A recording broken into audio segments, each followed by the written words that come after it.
Yochanan chapter 12. 6 days before Pesach, Yeshua came to Beit Anya, where Elazar lived, the man Yeshua had raised from the dead.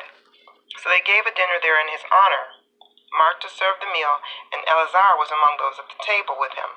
Miriam took a whole pint of pure oil of spikenard, which is very expensive, poured it on Yeshua's feet, and wiped his feet with her hair, so that the house was filled with the fragrance of the perfume. But one of the Talmudim, Yehuda from Keriot, the one who was about to betray him, said, "This perfume is worth a year's wages. Why wasn't it sold and the money given to the poor?" Now, he said this not out of concern for the poor, but because he was a thief. He was in charge of the common purse and used to steal from it. Yeshua said, "Leave her alone. She kept this for the day of my burial. You always have the poor among you, but you will not always have me." A large crowd of Judeans learned that he was there, and they came not only because of Yeshua, but also so that they could see Elazar, whom he had raised from the dead. The head Kohanim then decided to do away with Elazar too, since it was because of him that large numbers of the Judeans were leaving their leaders and putting their trust in Yeshua. The next day, the large crowd that had come for the festival heard that Yeshua was on his way into Yerushalayim. They took palm branches and went out to meet him, shouting, "Deliver us! Blessed is he who comes in the name of Yehovah, the King of Israel."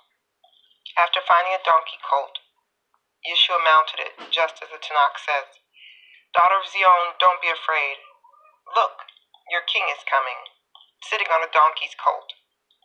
His Talmudim did not understand this at first, but after Yeshua had been glorified, then they remembered that the Tanakh said this about him, and that they had done this for him.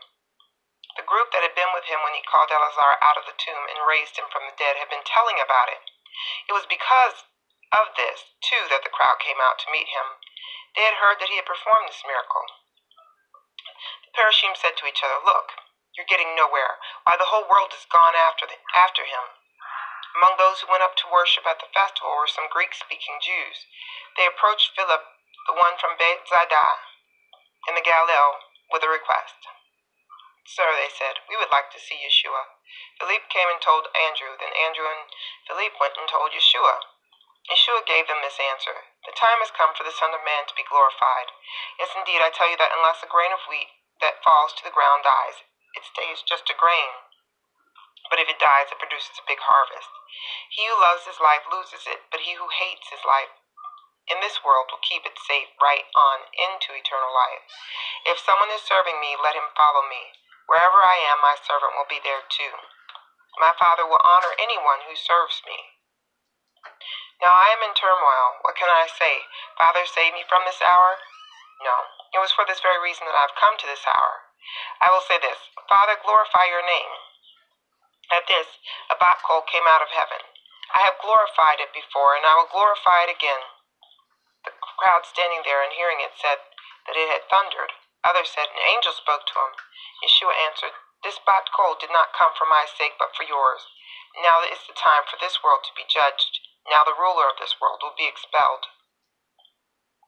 As for me, when I am lifted up from the earth, I will draw everyone to myself." He said this to indicate what kind of death he would die. The crowd answered, "We have learned from the Torah that the Messiah remains forever. How is it that you say the Son of Man has to be lifted up? Who is this Son of Man?" Yeshua said to them, "The light will be with you only a little while longer. Walk while you have the light, or the dark will overtake you. He who walks in the dark doesn't know where he's going. While you have the light, put your trust in the light so that you may become people of light." Yeshua said these things and went off and kept himself hidden from them. Even though he had performed so many miracles in their presence, they still did not put their trust in him, in order that what Yeshayahu the prophet had said might be fulfilled. "Yehovah, who has believed our report? To whom has the arm of Yehovah been revealed?" The reason they could not believe was, as Yeshayahu said elsewhere, "He has blinded their eyes and hardened their hearts, so that they do not see with their eyes, understand with their hearts, and do teshuvah, so that I could heal them." Yeshua said these things because he saw the Shekinah of Yeshayahu said that these things because he saw the Shekinah of Yeshua and spoke about him.